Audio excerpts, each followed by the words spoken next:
আসসালামু আলাইকুম। আমি Fatematuz Zohra. Welcome to my channel Fatema's dream থেকে চলে আসলাম নতুন আরেকটি রেসিপি নিয়ে, গরু গোস্ত রেসিপি।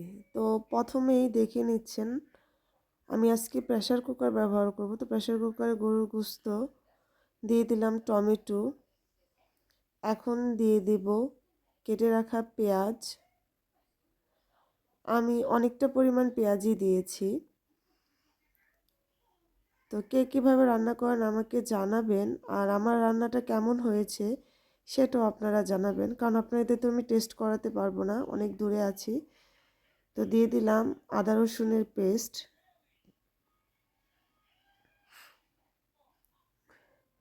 যতটুকু লাগবে আমি ততটুকুই দিয়ে দিচ্ছি, আপনারা পরিমাণ মতো দিয়ে দিবেন। এখন দিয়ে দিব হলুদের গুঁড়ো। আমি এখানে 1.5 চামচ হলুদের গুঁড়ো ব্যবহার করেছি 1 কেজি গরুর গোস্ততে। দিয়ে দিলাম 1 চামচ মরিচের গুঁড়ো। তো আমি শুকনো মরিচের গুঁড়োটা কম দিয়েছি, কারণ আমি কাঁচা মরিচ ব্যবহার করব। দিয়ে দিলাম জিরে গুঁড়ো। এখন দিয়ে দিব ধনিয়া গুঁড়ো।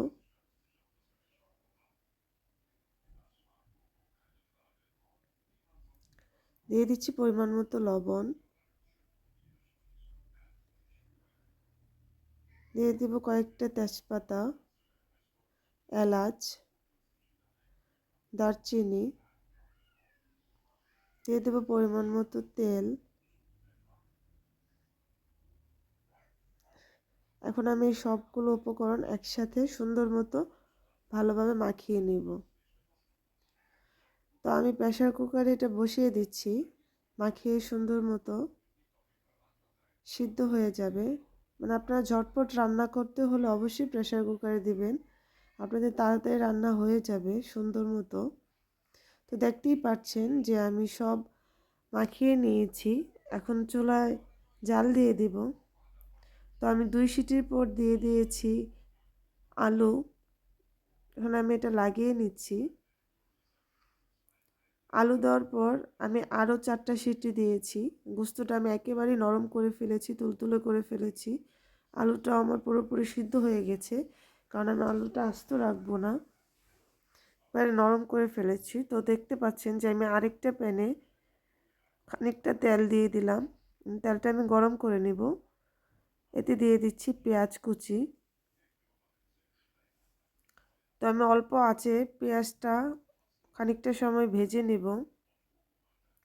আমার একটু সময় লেগেছে, কারণ আমি আস্তে আস্তে পেঁয়াজটা ভেজেছি। তো দেখতেই পাচ্ছেন পেঁয়াজটা আমি লাল করে ভেজে নেব।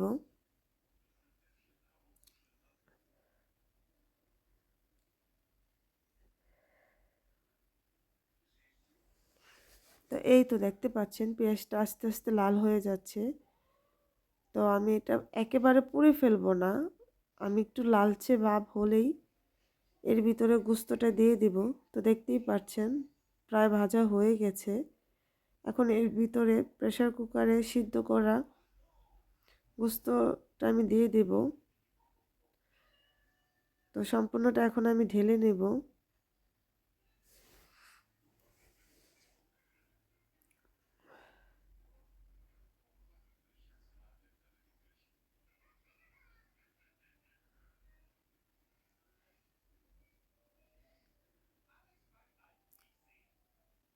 এই তো দেখতে পাচ্ছেন আমি পুরোটা তরকারি তেলের উপরে দিয়ে দিচ্ছি। তা এখন আমি ভালো মতো এটা জাল করে নেব। তো দেখতেই পাচ্ছেন মাশাআল্লাহ কালারটা অনেক সুন্দর হয়েছে।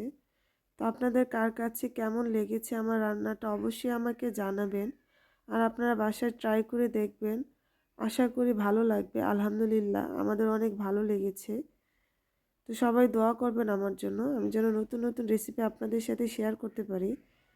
আপনারা কে কীভাবে রান্না করেন অবশ্যই আমাকে কমেন্টে জানাবেন, আর আমার রান্নাটা কেমন হয়েছে সেটাও আমাকে জানাবেন। তো দেখতেই পারছেন ফাইনাল লুক মাশাআল্লাহ। তো আমার রান্না হয়ে গেছে। তো সবাই আমার জন্য দোয়া করবেন। আমাকে সাপোর্ট করবেন, শেয়ার করবেন। Thanks for watching my video. আল্লাহ হাফেজ।